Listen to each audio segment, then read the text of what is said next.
السلام عليكم. كي دايرين الخوت؟ لاباس عليكم؟ اليوم بغيت نهضر على واحد الموضوع مهم بزاف اللي كيهمنا كاملين.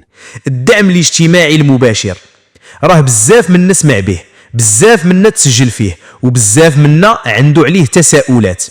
هاد الورش الكبير ديال الملك محمد السادس الله يحفظه، كان الهدف ديالو واضح، ان المساعده توصل للناس اللي كتستحق، توصل للناس اللي محتاجينها بصح، الناس اللي حالتهم على قد الحال، باش تعاونهم على مصاريف الحياه اليوميه. الخلل اللي كاين خصو يتصلح.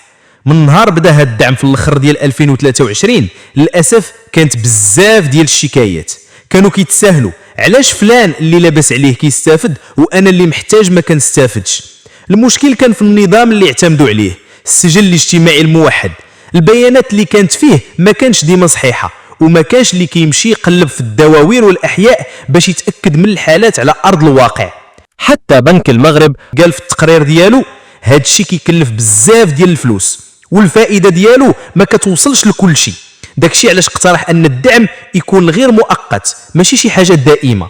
شنو هو الجديد اللي جاي؟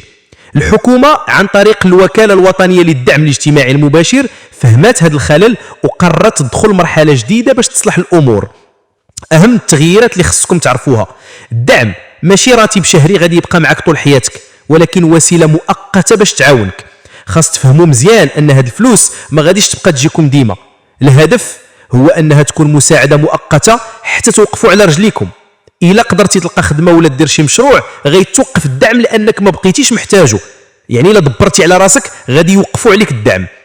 مكاتب الدعم على ارض الواقع، الوكاله غادي تفتح مكاتب في كل مدينه وفيلاج. هاد المكاتب غادي تخليكم تواصلوا مباشره مع الموظفين، يعني بلا ما تعذب راسك مع الانترنت تقدر تمشي عندهم وتسول على اي مشكل عندك، وهما اللي غادي يراقبوا الملف ديالك ويصححوا اي خطا. شروط جديده وصرامه اكثر. الصحه، باش تستافد من الدعم لازم تكون مسجل في امو وتخلص الاشتراك ديالك. الا وقفتي الخلاص يقدر يتقطع عليك الدعم، يعني ضروري تخلص امو. التعليم، خاص ولادك يكونوا كيقراو.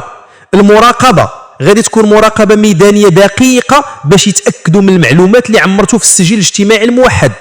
مبادرات جديده للتمكين الاقتصادي، الوكاله ما غاديش تعطيك غير الفلوس بل غتعاونك باش تبني حياتك. التكوين، غادي يوفروا برامج تكوين باش الناس يتعلموا الحرفه ولا الصنعه. الخدمه، غادي يحاولوا يربطوا المستفيدين بفرص الشغل اللي كاينين، يعني غيقلبوا لك على الخدمه. الخلاصه، هاد التغييرات كامله ماشي باش يحبسوا الدعم، ولكن باش ينظموه ويخليوه يوصل للناس اللي كيستحقوه بصح. الدعم ما بقاش غايه في حد ذاته، ولا وسيله باش يعاونك حتى توقف على رجليك وتعتمد على راسك. طمئنوا الاخوان، الدعم ما غاديش يتحيد، غير اللي محتاج هو اللي غادي يبقى ياخده. تبارك الله عليكم وشكرا على المتابعه ديالكم. نتمنى يكون هذا الشرح واضح ومفيد لكم. خليوا لنا اي سؤال عندكم في التعليقات وتهلاو في راسكم.